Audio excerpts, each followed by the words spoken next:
नमस्कार, मैं हूं स्वप्निल। रामलीला के सभी दर्शकों को जय जय राम जी की। आज के अध्याय में हम देखेंगे सुमंत जी निराश भाव से महाराज दशरथ के पास पहुंचते हैं।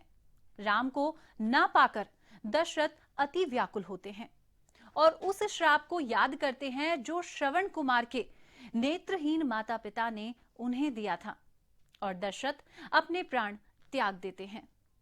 तुरंत ही भरत को ननिहाल से अयोध्या बुलाया जाता है। पूरा घटनाक्रम जानने के बाद भरत कैकेयी से नाराज होकर मां कौशल्या के पास जाएंगे, जो कि राम के वियोग से सुध-बुध हो चुकी हैं। आइए देखते हैं।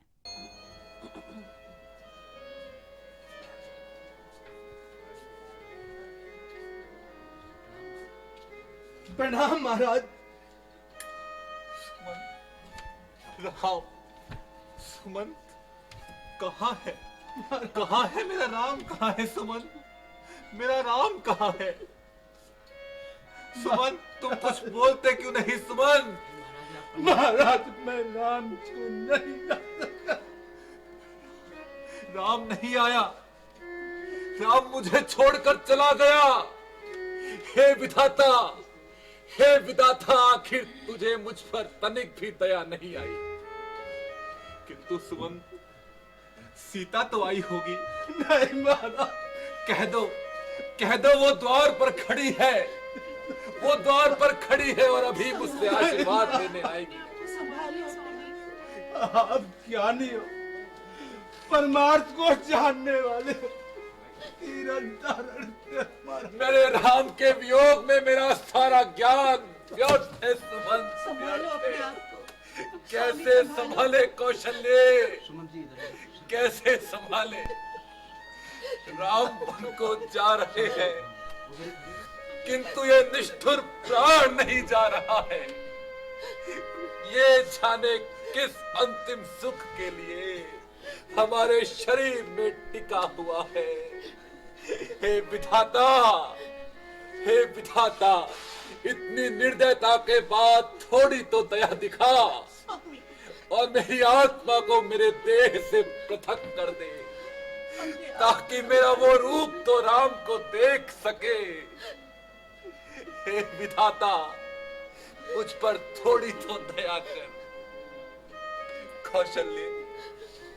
कौशल्य, राम के बिना ये जीवन व्यर्थ है, व्यर्थ है कौशल्य।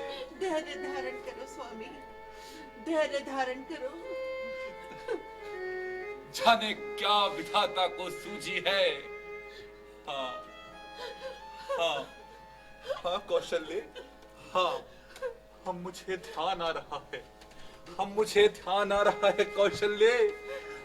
वो युवावस्था का श्राप आज चौथे पन में जाकर सार्थक हो रहा है कौशल्य। स्वामी, स्वामी। कौशल्य, हमने कभी उस श्राप के बारे में तुम्हें भी नहीं बताया, आज बताते हैं। कौन सा श्राप स्वामी? कौन सा श्राप? कौशल्य, आप तो भली भांति जानती हैं कि हम शब्द भेदी बाण चलाने में निपुण हैं।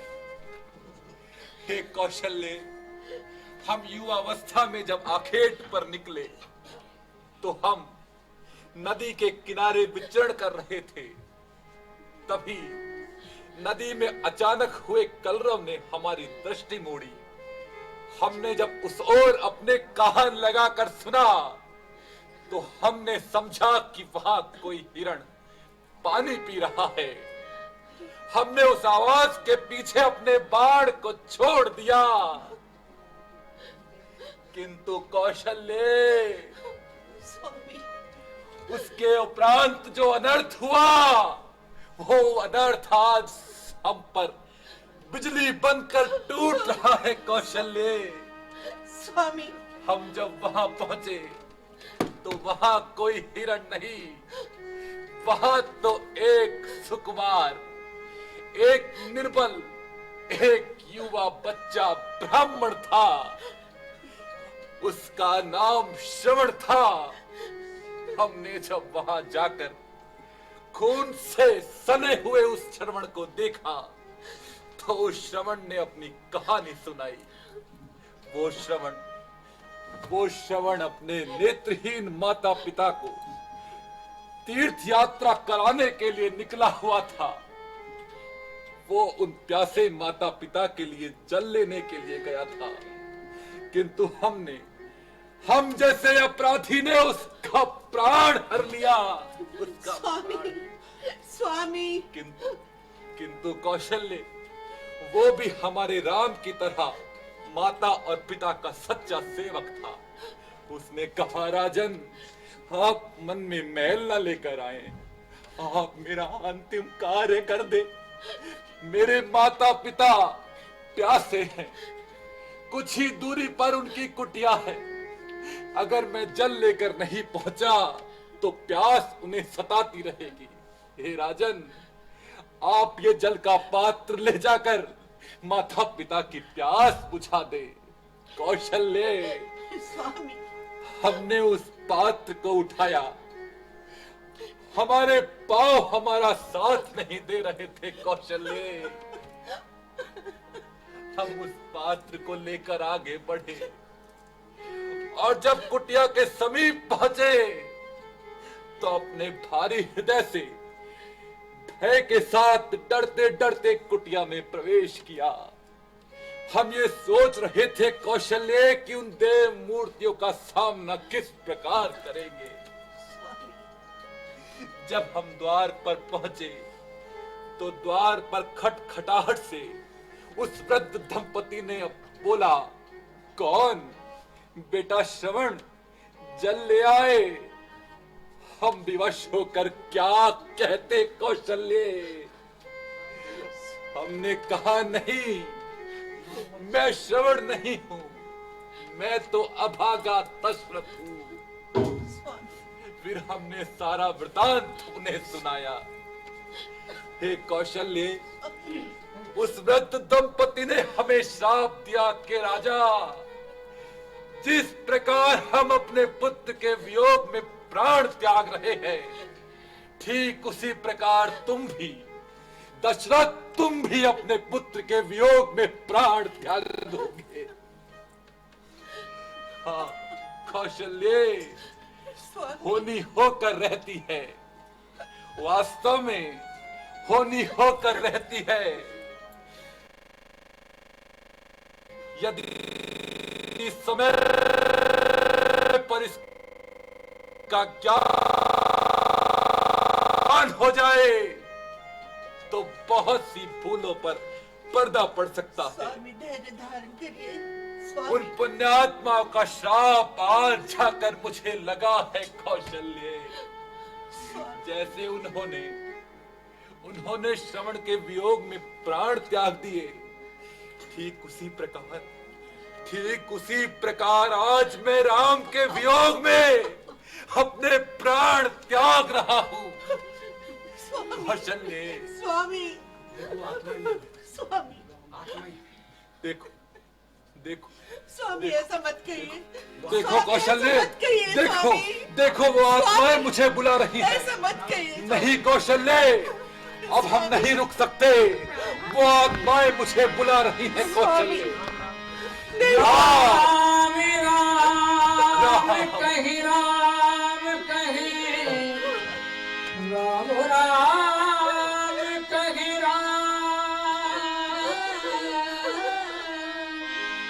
कितने पर है रघुबर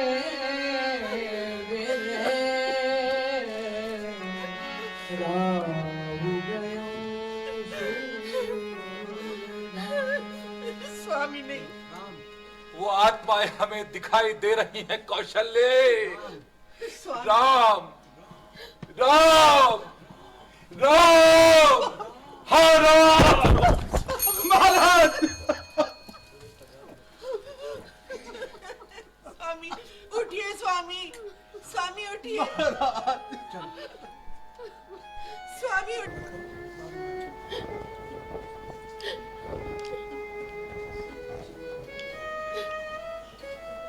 ओम शांति। महाराज दशरथ स्वर्ग सिधार गए। रानियों, धैर्य धारण करो। ये समय धैर्य का है।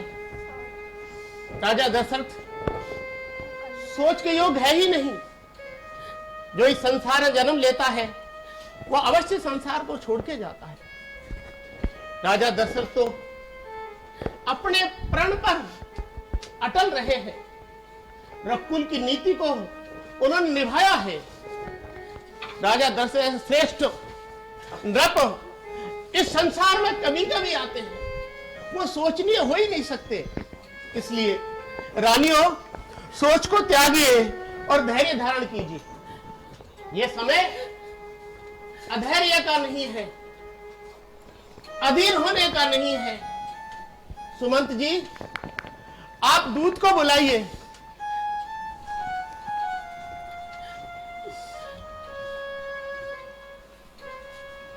आज्ञा गुरुदेव। हाँ दूत, आप शीघ्र ही केकय प्रदेश को जाइए और वहां भरत से केवल यह कहना है कि आपको गुरु वशिष्ठ ने बुलाया है। भरत बहुत भावुक है, उन्हें अवध का ये सारा वृत्तांत मत सुनाना। केवल आपको यह कहना है कि गुरु जी की आज्ञा है कि आप शीघ्र ही अवध को प्रस्थान कर दीजिए।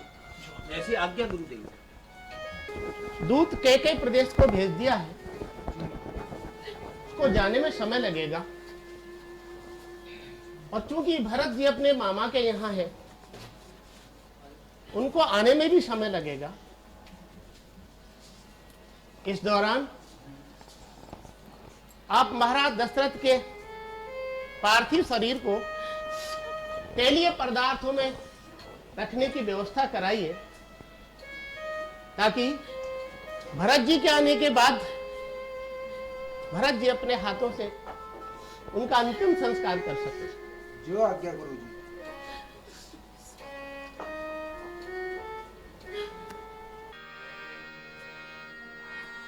अनरथ अवधि अरंभ्यो जबुते कुसुगुन हो भरत कहे तबूते देखहि रात भयानक सपना जाग करही कटुकोट कल्पना। राम,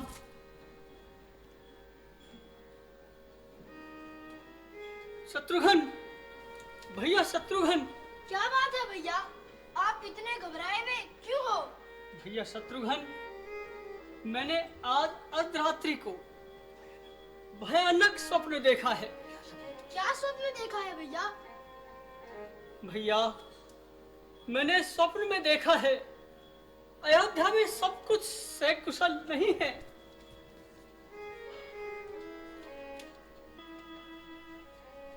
भरतलाल की जय हो। कहो दूत, अयोध्या के क्या समाचार हैं? महाराज गुरुदेव ने आपको शीघ्र अयोध्या बुलाया है। समय अयोध्या से दूत का आना, अयोध्या में सब सकुशल से तो है। महाराज गुरुदेव का आदेश है, आप शीघ्र अयोध्या के लिए प्रस्थान करें। चलो भाई, हमें अति शीघ्र अयोध्या चलना चाहिए।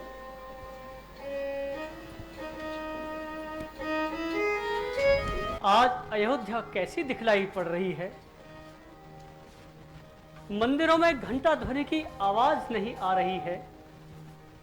राजाओं के विनाश के जितने भी कारण मैंने सुन रखे हैं, वह सब यहां प्रतीत हो रहे हैं। जन, परिजन और सेवक जन उदास क्यों हैं? कोई बताने वाला भी तो नहीं है।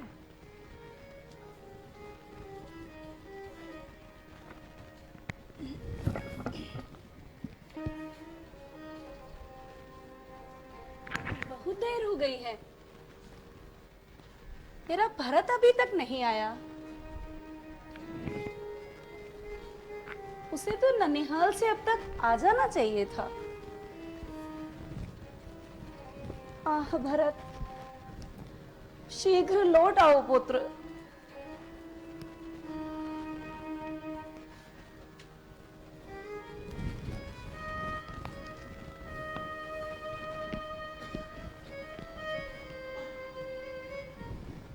बधाई हो महारानी जी, बधाई हो आपको। मंत्रा, क्या शुभ समाचार लाई हो? शुभ समाचार हैं महारानी जी, अपने भरतलाल ननिहाल से पधार चुके हैं। सच? मंत्रा, दौड़कर जा और पूजा का थाल लेकर आ। अभी लाई महारानी जी, अभी लाई, अभी लाई। मेरा भरत ननिहाल से आ गया। अब मेरे पुत्र का राजा बनना तय है।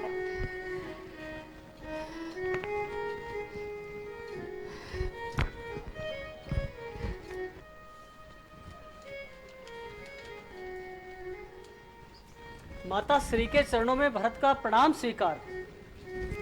आयुष्मान भव पुत्र, कीर्तिमान भव। माता के चरणों में मेरा प्रणाम स्वीकार हो। आयुष्मान भव पुत्र, शत्रुघ्न मेरे लाल, यशस्वी भव।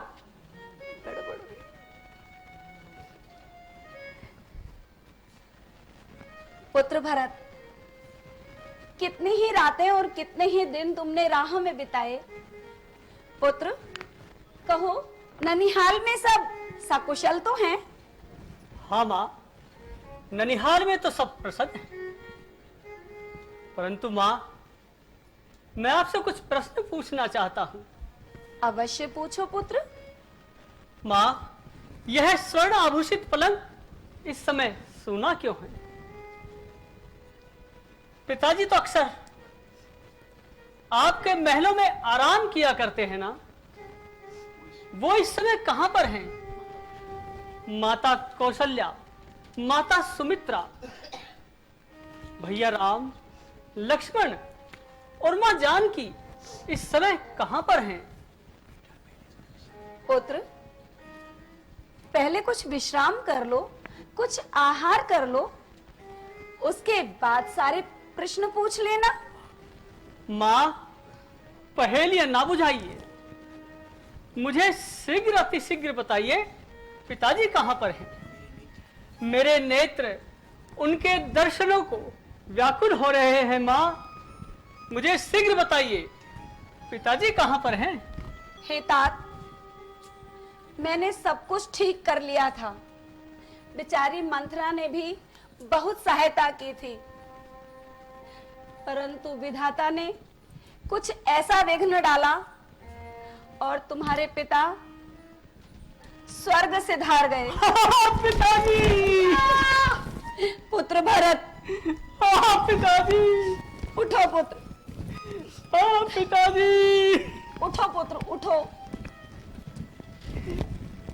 तात, मैं आपके अंतिम समय भी दर्शन नहीं कर सका। माँ, पिताश्री अंतिम समय क्या कह करके स्वर्गलोक सिधारे हैं? माँ, पुत्र, तुम्हारे पिता राम राम रटते हुए ही स्वर्ग को चले गए। उनके अंतिम समय में भी उनके यही शब्द थे, मेरे राम, जानकी और लक्ष्मण को देखे बिना ही मैं प्राण त्याग रहा हूं। है? भैया राम, लक्ष्मण और मां जानकी वो इस समय कहां पर थे? वो पिता श्री को देखने के लिए क्यों नहीं आए? मां, मुझे शीघ्र बताइए। पुत्र, उन्हें वनवास जाना पड़ा। वनवास? लेकिन भैया से ऐसा कौन सा अपराध हो गया जो उन्हें वनवास जाना पड़ा? क्या उन्होंने किसी ब्राह्मण का धन हर लिया? या किसी पराई स्त्री पर कुदृष्टि डाली? नहीं नहीं, ऐसा कदापि नहीं हो सकता, नहीं हो सकता मां। नहीं भरत, राम ने ऐसा कुछ भी नहीं किया था। राम ऐसा नहीं कर सकता। तुम्हारे पिता पर मेरे 2 वरदान उधार थे। मैंने वो वरदान उनसे मांग लिए। एक तुम्हारा राज्य तिलक और दूसरा राम के लिए वनवास। तो दर्शकों, अब समय हो गया है एक अल्प विराम का।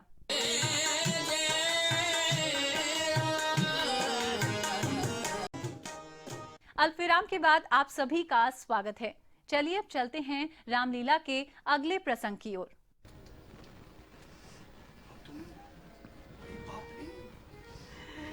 अरे पापनी, तुमने तो सब तरह से इस कुल का विनाश कर डाला।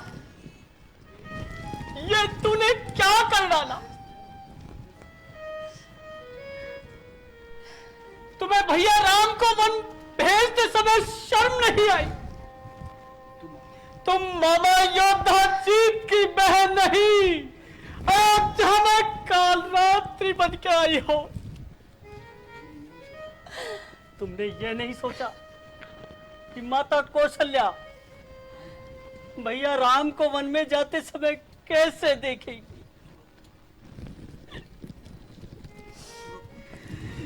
तुम रघुकुल की रानी के कहीं नहीं कोई राक्षसी हो, इस अयोध्या की कालरात्रि बन के आई हो। ऐसा ना कहो पुत्र, ऐसा ना कहो भरत।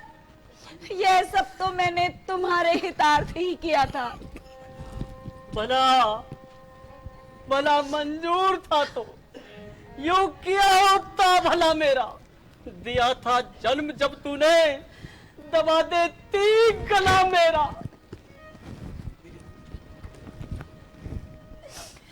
ऐसा ना कहा पुत्र, मेरे दूध की लाज रख भरत। मुझे वही तो लाज आ रही है। ना मैं तेरा दूध पीता और ना इस दिन के लिए जीता। जो खबर होती मुझे तो इस दुनिया से चल देता, पीता ना तेरा दूध, पीता तो उगल देता।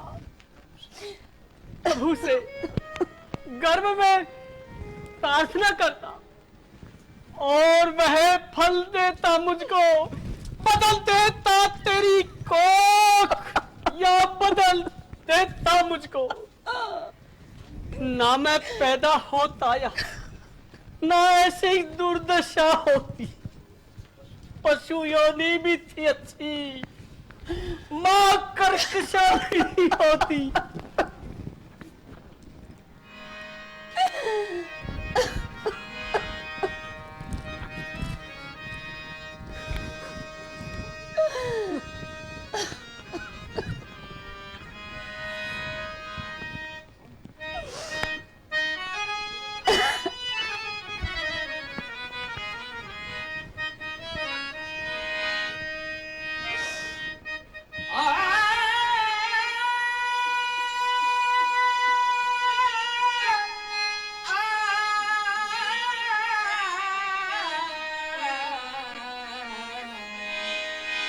हथेली तेने ओ मैया तेने कहा खानी मन में राम सिया भेज दे बन में। हथेली तेने कहा खानी मन में राम सिया भेज दे ओ मैया तेने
आरती का थाल सजा लाई हूँ। आगे बस।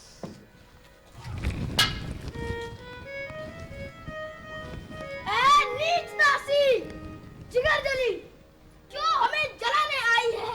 रघुकुल का जलता दीप बुझा, अब आरती सजा कर लाई है। नहीं शत्रुघ्न, नहीं। यदि स्त्री जाति पर हाथ उठाना अधर्म नहीं होता तो सबसे पहले भारत, क्या कर रहे हो बेटा? तुम मन में यह कल्पना करो, बेटा जन्मा ही नहीं मेरे, मैं समझूंगा मैं बेमां का हूं, कोई माता नहीं मेरे। ये मातृ भाव जाने पर भी कोई दुर्भाव नहीं होगा। हे महासती, तुम मुदित रहो, अनुचित बर्ताव नहीं होगा। तप कर बुझ कर हो गया लाल, अब हृदय ना कोमल परत रहा। जब माता माता ही न रही तो ये भरत नाम से भरत रहा। सोच का त्याग करो भरत, अब तुम ही अवध के नरेश हो। नहीं, मैं तेरी इस कुटिल नीतिपूर्ण चाल को चलने नहीं दूंगा। रघुकुल का सिंहासन सबसे बड़े बेटे के लिए होता आया है और वही इसका अधिकारी है।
आज मुझे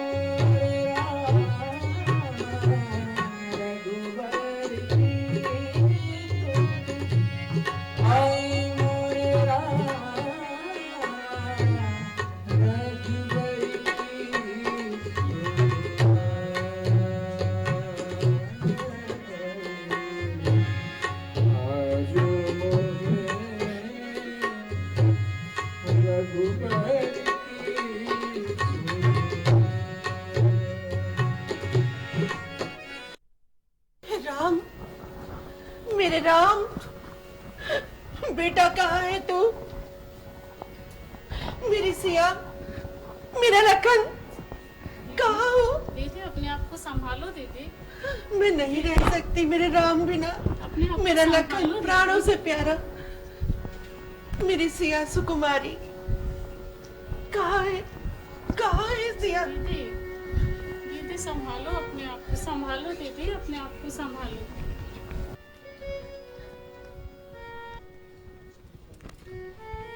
माता श्री को प्रणाम। मेरे लाल, मेरे लाल, राम, तुम आ गए। माँ, मैं राम नहीं भरत हूँ, मुझे पहचानो माँ। भरत, मेरे लाल, मेरे लाल, तू आ गया। मामा के यहाँ से आ गए शत्रुघ्न, मेरा बेटा। हाँ माँ। माँ, मुझे प्यार नहीं फटकार दो। माँ, मेरे कारण ही आपकी यह दुर्दशा हुई है। नहीं बेटा, नहीं। उठो बेटा, उठो। पिताश्री का स्वर्गवास हो गया है, मेरे कारण ही।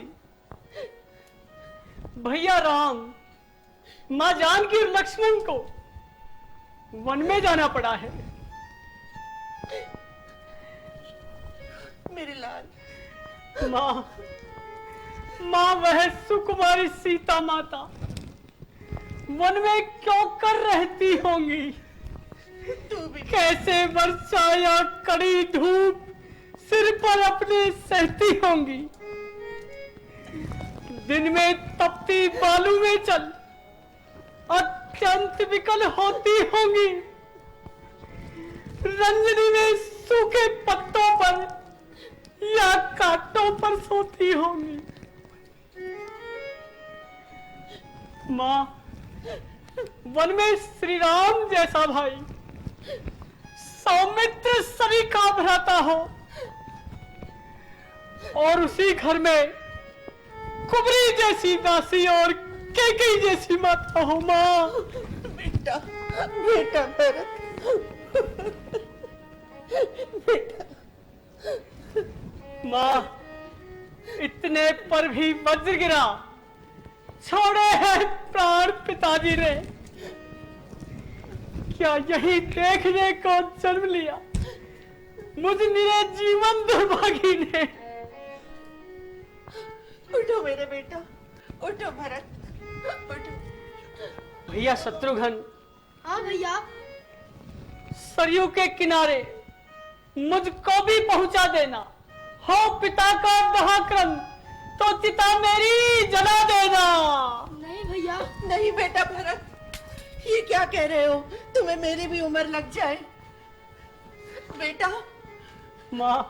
मेरे हृदय प्राण, क्यों आत्मघात पर तत्पर हो? अब हम दुखियों का जीवन तेरे जीवन पर निर्भर है।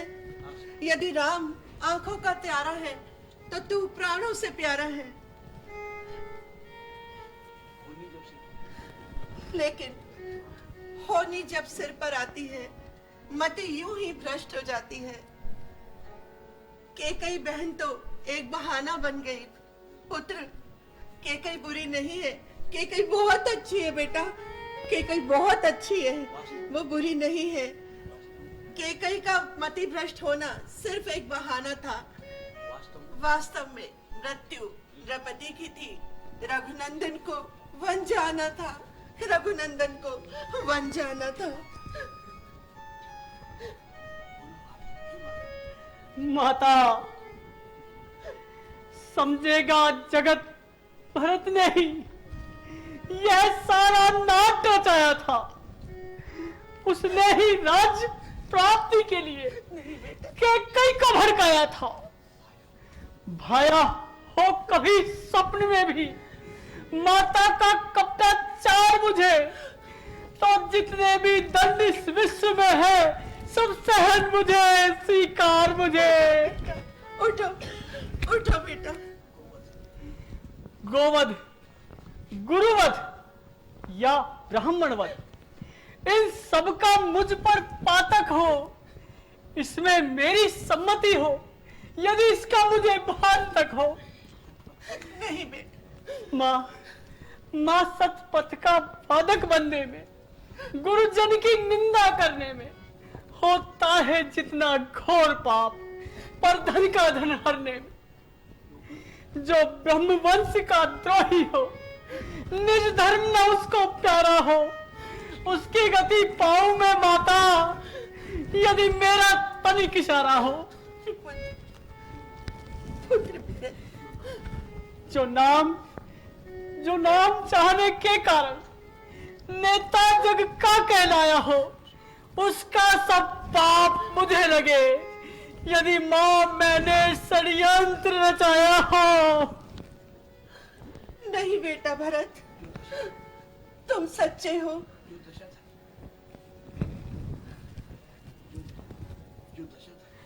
मां जो दशा धर्म कर्तव्य रहित हरि भक्तिहीन नास्तिक हो अवस्था मेरी भी, यदि इसमें मेरा मत भी हो।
बेटा तुम सच्चे हो, मैं कहती हूँ तुम सच्चे हो, इस बात की साक्षी हूँ मैं।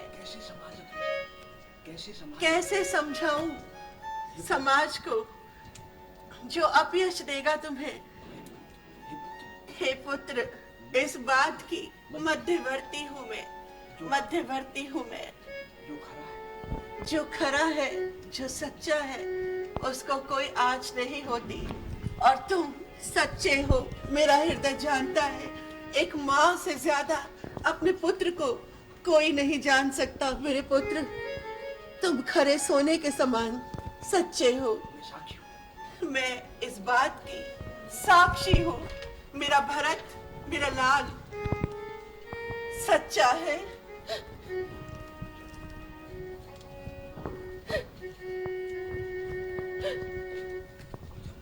गुरुदेव के चरणों में प्रणाम। आयुष्मान भव। प्रणाम गुरुदेव। आयुष्मान भव। महारानी कौशल्या, जी गुरुदेव। देवी सुमित्रा, तात भरत और शत्रुघ्न, अब विलाप करने का कोई लाभ नहीं। संसार में जो जन्म लेता है उसकी मृत्यु अवश्य है। ये जीवात्मा विधाता के यहाँ से जितने सांस लेकर आती है, सांस पूर्ण कर अपने दूसरे पथ पर चली जाती है। आज तक विलाप करने से संसार में कोई ऐसा उदाहरण नहीं है कि जीवात्मा वापिस आ गई। इसलिए धैर्य धारण करो। तात भरत, आप उस कुल में पैदा हुए हैं जिसमें धर्म धुरिंड सत्यवादी राजा हरिश्चंद्र की कीर्ति और यशो गाथा से भी आप परिचित हैं, जिन्होंने सत्य पर कभी भी विचलित नहीं होने दिया अपने आप को। इसलिए आप उस राजा के लिए शोक कर रहे हैं जो राजा जीवन भर अपने सत्य धर्म व्रत का पालन करता रहा। वो राजा दशरथ शोक योग्य नहीं है। वो दशरथ जिन्होंने अपने वचन को निभाने के लिए अपने परम प्रिय पुत्र राम को त्याग कर उनके विरह में अपने प्राण त्याग दिए, वो राजा शोक करने के लिए योग्य नहीं। जिस काम को कर, इसलिए तात भरत, आप अपने कुल वंश को याद करिए। आप केवल पुत्र नहीं हैं, आप राजकुमार हैं। आप पुत्र मोह में और परिवार की मोह से निकल करके और राजकुमार का भी धर्म आपको निभाना है। ये पहले आप अपने पुत्र के कर्तव्य को पूरा करिए और अपनी कुल वंश परंपरा और लोक रीति के अनुसार वेद विधान से अपने पिता का अंतिम संस्कार कीजिए। भरत, विलाप न करके धैर्य धारण कीजिए और अंतिम संस्कार का कार्य संपन्न करें। जो आज्ञा गुरुदेव। सभासदों, पिछले कई दिनों से अयोध्या अभिशप्त है। महाराजा दशरथ के परलोक गमन और श्री राम और लक्ष्मण के वन गमन से कई दिनों तक प्रजा के यहाँ चूल्हे नहीं जले। तात भरत, आपने पूरी निष्ठा से अपने कुल रीति परंपरा अनुसार, वैदिक विधान के अनुसार अपने पिता का अंतिम संस्कार कर दिया है। अर्थात आप पारिवारिक दायित्व से और पुत्र के दायित्व से उन्मुक्त हो गए हैं। अब हमें प्रजा के बारे में सोचना है, अवध के बारे में सोचना है।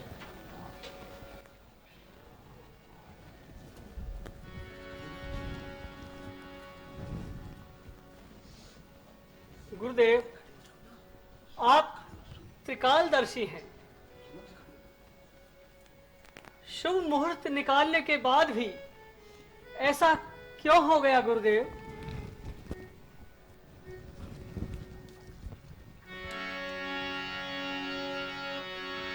सुनहु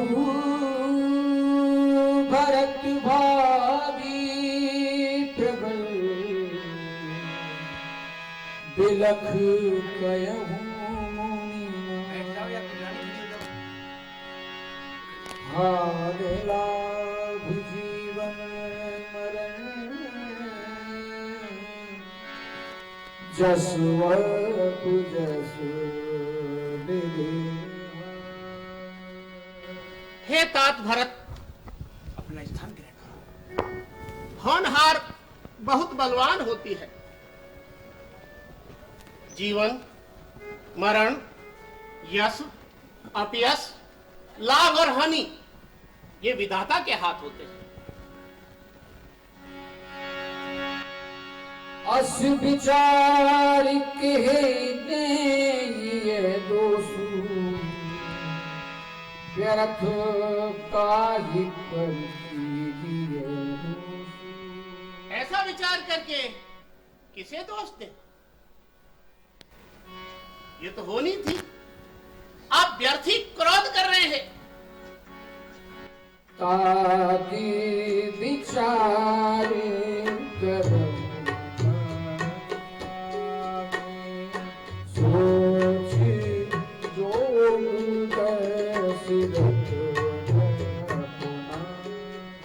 भरत, ऐसा विचार करके, धैर्य धारण करके आप प्रजा के बारे में सोचिए।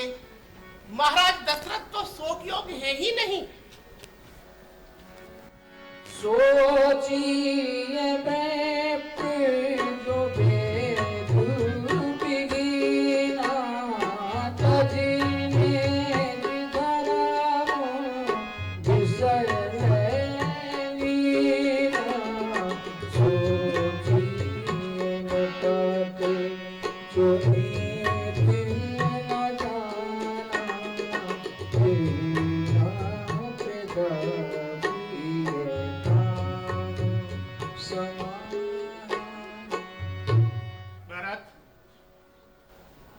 सोचने के लिए योग्य है जो वेद नहीं जानता और मोह पाप में फंसकर अपने कर्म से च्युत हो जाता है।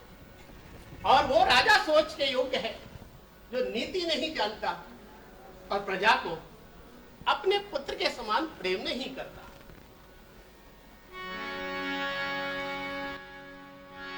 सोचिए ग्रही जो मोह बस करई कर्म पथ क्या।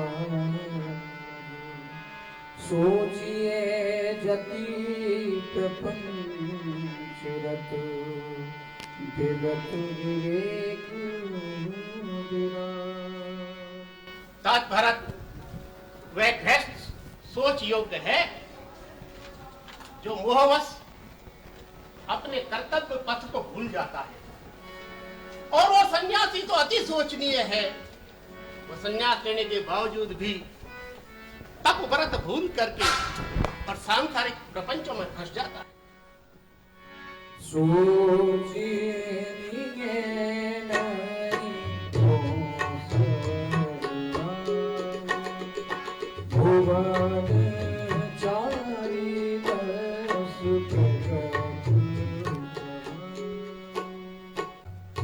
कौशलपति महाराज दशरथ तो सोचनीय है ही नहीं। 14 भुवन में उनकी कीर्ति और यश गाथा सदा सदा के लिए युग युगांतर अनेक राजाओं का मार्ग प्रशस्त करती रहेगी।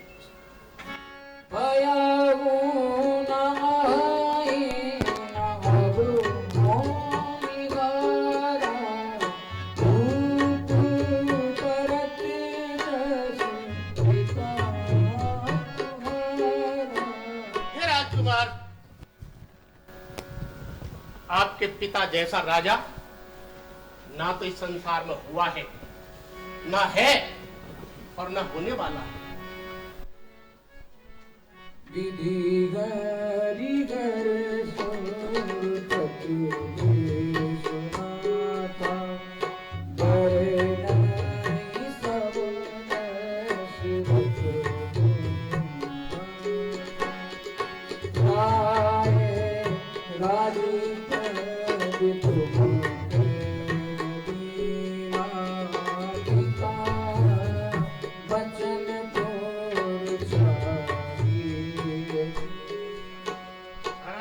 राजा दशरथ ने आपको राजपद दिया है, इसलिए आप अपने पिता की आज्ञा का पालन कीजिए।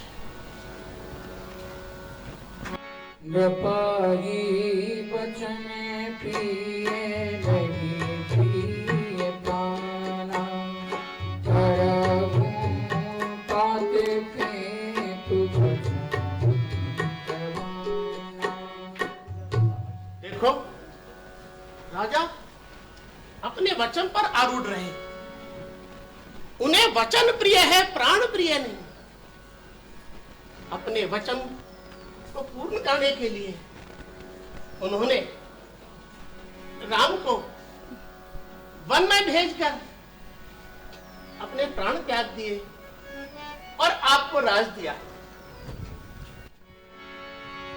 अनुचित उचित विचार तज जे पालई पितु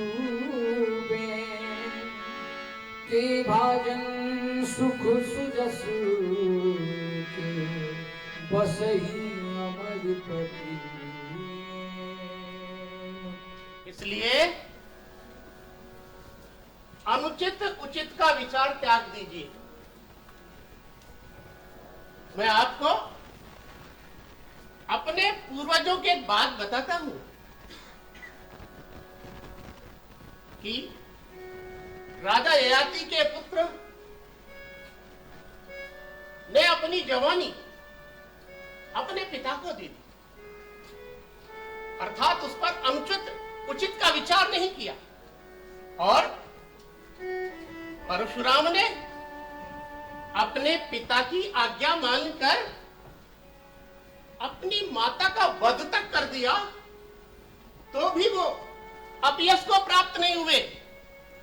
उन्होंने यश पाया, अर्थात जो पुत्र अपने पिता की आज्ञा को अनुचित उचित न मानकर अपना कार्य करता है, वो यश पाता है और अंत में स्वर्गिक सुख प्राप्त करता है। इसलिए हे भरत, आप राजपद स्वीकार कीजिए। गुरुदेव, राज नहीं, गुरु दीजिए मुझको यह वरदान, अटल रहूं सधर्म पर, हृदय रहे बलवान। मैं नहीं चाहता बड़ा बनूं, रहने दो छोटा ही मुझको। शासन का अनुशासन ना दो, अब करने दो सेवा ही मुझको।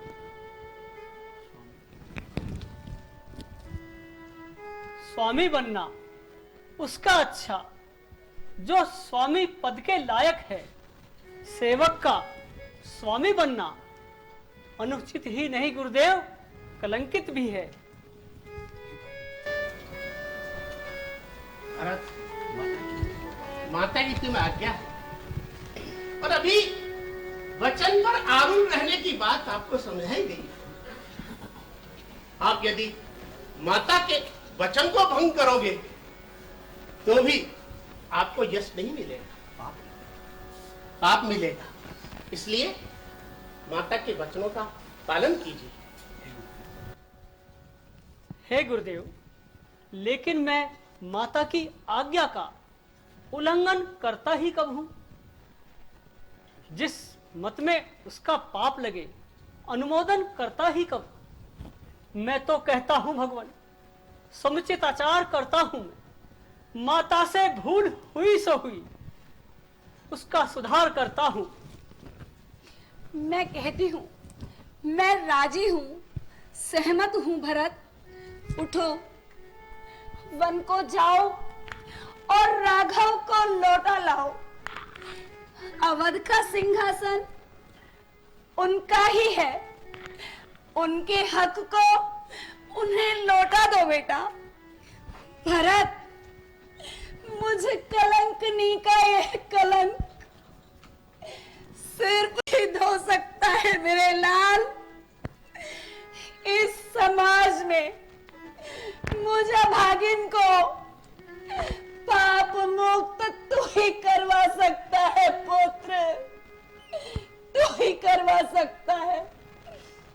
राघव को लौटा ला, उनका हक उन्हें सौंप दे और मुझे इस कलंक से मुक्त कर दे भरत, मुक्त कर दे पुत्र, मुक्त कर दे।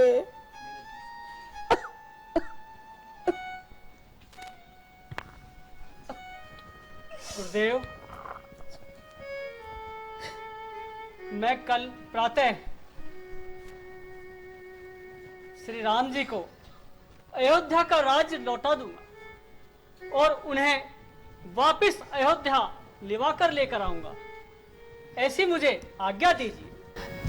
भरत, वास्तव में भातृभक्ति आपकी है। तात, तुमने अपने कुल के अनुसार ही ये वचन कहे। श्री राम से मिलने के लिए आप अवश्य पधारिए। तो दर्शकों, आज की लीला में हमने एक पिता का पुत्र से प्रेम देखा, एक आज्ञाकारी पुत्र जिसने सदा पिता के वचनों को माना और श्रवण कुमार की कथा भी सुनी। ऐसे संस्कारवान पुत्रों को हम प्रणाम करते हैं। साथ ही भरत जैसा भातृ प्रेम भी संसार में सभी जगह नहीं मिलता। रामलीला के हर चरित्र से हमें निश्चित ही कुछ शिक्षा लेनी चाहिए। मिलते हैं अगले अध्याय में। जय राम जी की।